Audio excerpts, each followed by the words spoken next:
is a journey into sound.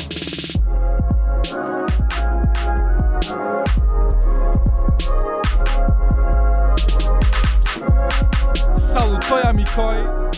Welcome to this young bureaucrat in Brussels! Brrrrow!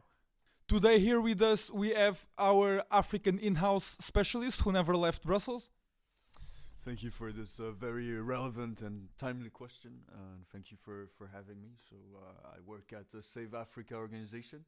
And at a time where Africa is really emerging in the world stage. We had never heard about this continent before in the news and so on. But now it's time for Africa to gain its fully rightful place within our EU agenda. Yeah, as they deserve. That's fascinating, I must say. Actually, I thought until today that Africa was a country. So knowing that it's a continent, I must say it's incredibly fascinating. I remember being a kid and reading in Tintin about Africa when he was visiting Congo, and I think it was amazing. Like, people look super nice, like super friendly, super alright. A beautiful symbol of this transcontinental love that we share. Hell yeah! And we do intend to make Addis a capital in this country of Africa, like Brussels is the capital of our federation. You know, the EU is heavily invested. What do you? Federation, I mean, I don't know if that's politically sensitive to say to my audience of future commissioners and members of the European Parliament, because there may put some ambiguities and some, you know. Yeah, I understand the EU is a very complex and advanced context, right? But when it comes to the world, the world, you know, you can compare it as a jungle, right? Where the EU is a garden, the world is a jungle, much more complicated place. So we have to resort to more radical solutions. You understand? Indeed, our African specialist who never left Brussels. I think that recently I heard about this situation. I don't know if I was still studying at the College of Europe or if I was already a graduate from the College of Europe. One of the two situations. I remember very well which one. But I remember that President von der Leyen and also President Charles Michel went to Turkey, where they met with this Erdogan dude. And there was this situation about a sofa, and honestly, I felt like if the rest of the world is not, if the rest of the world is not civilized, then why are we even meeting them? You know, I don't know. What's your opinion? Yeah, you have to understand that in Africa, people have multiple wives, right? So there's a genuine disrespect for women's rights. So and it also happens that our dear President Ursula von der Leyen, may her name be blessed by God. God bless. God bless. God bless. Has this peculiar situation, right? Which is also plays into her greatness, but she has to be fit for 55. It's critical to her overall condition. She must remain fit for 55.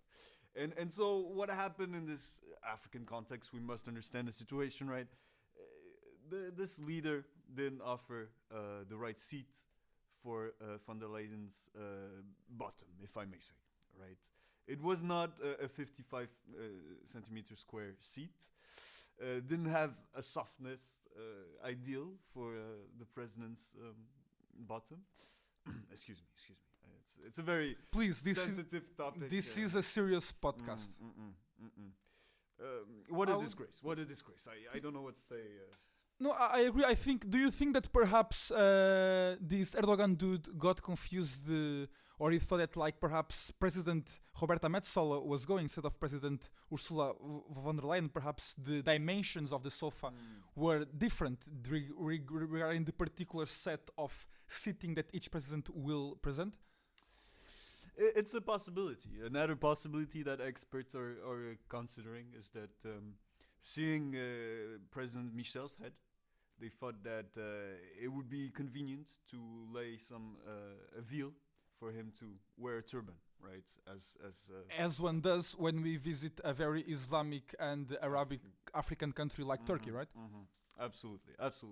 So seeing this veil on the seat, President Michel assumed that this was not for him, and this was the sofa. So he took the chair and left the seat for von der Leyen. So no blame on the dear President Michel. Well, to me, that wasn't even in question. I Mhm. mean, I don't think anyone can blame Charles Michel ever for any type of decision that happened whatsoever. No, So, no. We know the youth of this man and his education. One of the finest of this European bureaucracy. indeed. He's no need for a John Kennedy School of Governance in Europe. We have our finest descendants of a pure lineage of politicians, I would say. Indeed, in fact, I heard that you also studied at the College of Europe, because I studied at the College of Europe. I don't know if people back home know, but I studied at the College of Europe. I heard that you also studied at the College of Europe.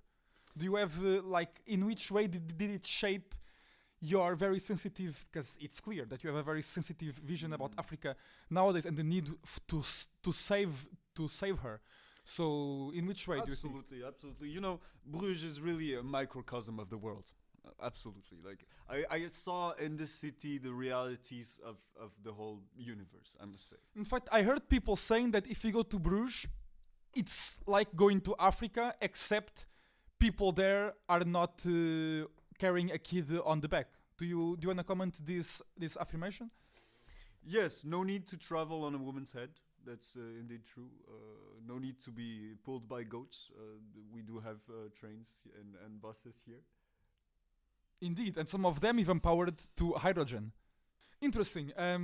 I think that at this point of our transmission to our future commissioners and future MEPs, I think that one thing is for sure. This is undeniable. I think that we don't have to explain this, but some people may perhaps need to be refreshed about it, given some criticism that we've been hearing recently, that the EU is the biggest aid donor to Africa. Oh, Do you confirm this? It's unbound generosity, really. And since the very creation of the EU, right? The EU even integrated Algeria for a while, right? Indeed. I remember how... Pure generosity. Of course, that when we talk about that integration, we talk about the French province of Algeria. Anyways. And Morocco, they were, almost candidate at some point. And it's pure generosity. And to have nowadays African countries coming to us and complaining that it's not enough. I agree. If you think about it, let's go to the facts here, right? Right. The EU is the biggest donor of aid to Africa. Exactly. And can you do me what would be the number one, in terms of region? What's the number one region that receives more EU aid, more EU funds in this aid? Do you know? It's Africa, definitely. The African continent. And I'm going to tell you something very simple. That people, I would say, everywhere in the world consider as a fundamental. If you make a present to someone, that person doesn't get to complain about the present, right? They don't get to decide what the present is. They don't. Those who pay decide. Very simple, logical system that is based on the equality of everyone. Exactly. And the transmission means that is money, right? Exactly. They don't decide, not on my watch, I must say. I must say. But do you know in particular which countries are the biggest recipients of EU aid? For us to end this argument right here, right now, what are the countries that the biggest recipients of EU aid? Which countries? Well, here we have to be fair to the situation. As we always are. The EU's generosity expands beyond borders, right? So it expands to people wherever they may go. And we are a true believer in freedom of movement. So our aid also goes to our own member states to support them welcoming the people who are going through atrocities in the world and join our beautiful union. Which, if you think about it, it makes sense. Makes sense that the biggest recipients of EU aid are the own EU countries, because no country needs more EU funds to help himself dealing with the problems that exist in Africa than the actual member states of the European Union. To me, honestly, this makes a lot of sense. Yeah, who would dare say that asylum is not a form of foreign aid?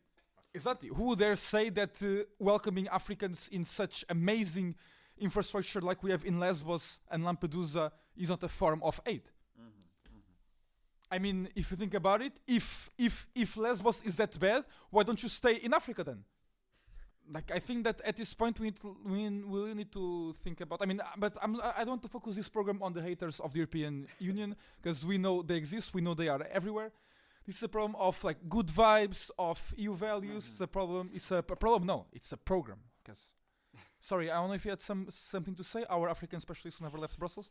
Yeah, the EU is living in a world right now where there's a lot of hate towards white people, towards the West. And it's hard to navigate, but we remain confident that if we keep on our path to truth and kindness, the world will eventually understand and find their own way to our truth and kindness. Indeed, and I think about the famous speech about the jungle and the garden. I think that it's important to note here that in the garden, like, you need to water the garden with water.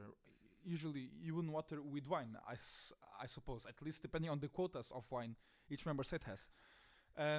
But I think it's important that like we realize that, and that's what this recent debate about CAP was about, right? I remember like recently we talked about pesticides in the European Parliament. Do you have like something, maybe we can introduce this topic quickly to our future commissioners and members of the European Parliament?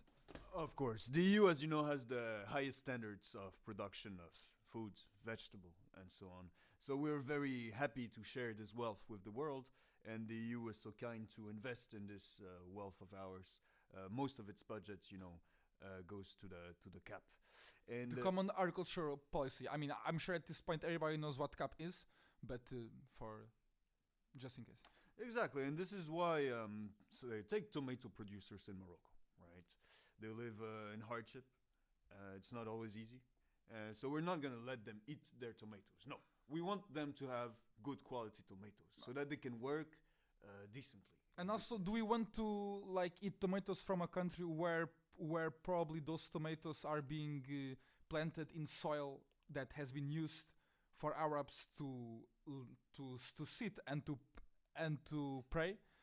I think that honestly I prefer tomatoes cultivated on land where Christians have prayed. I mean, I know how this sounds, but it's a matter of it's my religion, right? Yeah, good Andalusian tomato is nothing as good. It's nothing compared, I would say.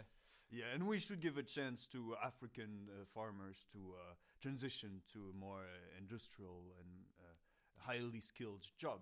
We must give this chance. Do you think we can improve CAP if members of the European Parliament, when they go vote, they are wearing a cap? Absolutely. I mean, it would shelter them from the rain of Brussels because not everyone, unfortunately, is a EPP MEP, so they do not possess this magnificent EPP. As we know, it's umbrella. a very exclusive club, only for the brightest and highest IQ members of the European Parliament. EPP umbrellas, nothing of this standards exists elsewhere. So caps are a solution to shelter the brains of our MEPs. Yeah. Caps are a solution. I think all has been said. I don't think we can continue here for 2 more hours, but I think at this point, caps are the solution.